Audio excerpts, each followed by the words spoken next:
Welcome to The Explainer. Today, we're diving into India's latest union budget.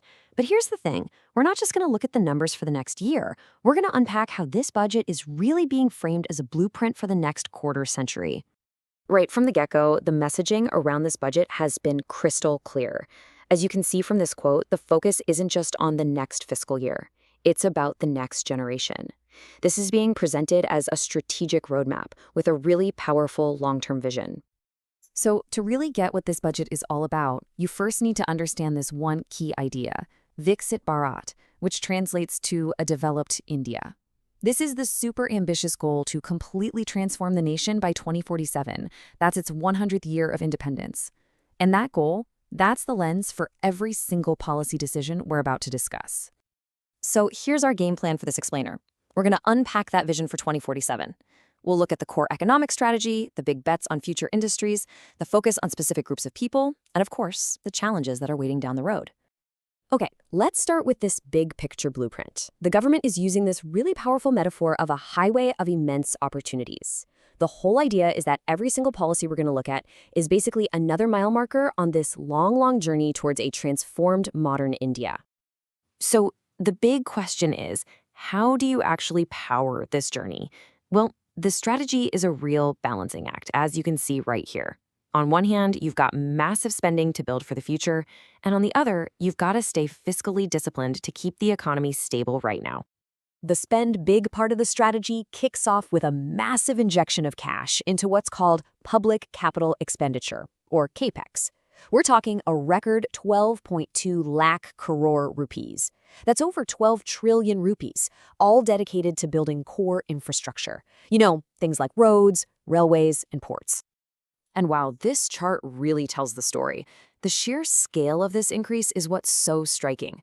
You can see the jump from just 2 lakh crore about a decade ago to over 12 lakh crore today.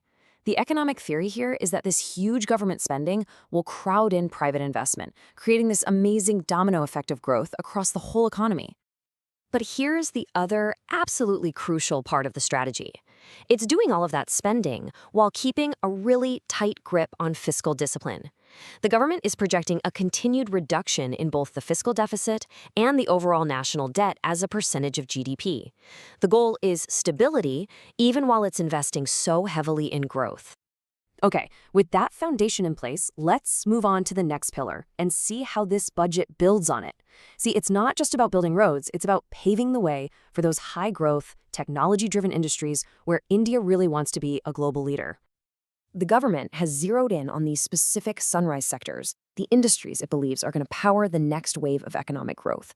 And we're talking about everything from the foundational tech of semiconductors to cutting-edge biopharma, next-gen nuclear energy, and even the creative orange economy of gaming and animation. It's all in there. And you know, this isn't just talk. They are putting serious money behind these priorities, not just rhetoric. As this table shows, there are specific missions for electronics, nuclear energy, and biopharma. The goal is to build up domestic capabilities and rely less on global supply chains for these really critical technologies. Now, beyond all the huge economic numbers and high-tech industries, the budget really tries to frame its vision as being, well, fundamentally about people. The idea is that true development isn't just about GDP figures, it's about empowering specific segments of the population. And this chart breaks it down really nicely. The budget is targeting 4 key groups with these welfare and empowerment initiatives. The focus is on what the government calls Nari Shakti, or woman power, Yuva Shakti, youth power, small and medium businesses, which are the backbone of the economy, and of course the nation's farmers. So let's get into the specifics. What are they actually doing? Well, for women, it's about strengthening self-help groups and making it easier to get an education. For the youth, it's about creating jobs in these new age sectors. For small businesses, there's a dedicated growth fund. And for farmers, it's about using technology like AI to get them critical information in their own local languages. But of course, having a great blueprint is one thing. Actually building it is another.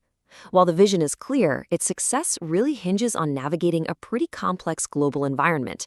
The road from here to 2047 is going to be long, and for sure, it'll have its challenges. And you can see this tension playing out perfectly in the initial reactions. On one side, you have the optimists, like industry bodies FICCI and CII, who are applauding the long-term vision. But then on the other side, you've got more cautious voices. like the credit agency Moody's, pointing to risks like revenue shortfalls and the slow pace of debt reduction. So, what's the bottom line here? What does this all mean for you? Well, this budget represents a really clear choice. It's prioritizing a long-term economic overhaul over any kind of short-term relief. It's a massive bet that investing in infrastructure and future-focused manufacturing today is what will create sustainable growth and jobs for tomorrow. And that really leaves us with this big final question to think about. The destination of a developed India by 2047 is clear. But like with any long journey, the real question is what the road ahead will actually look like. Because one thing's for sure, the journey is only just beginning.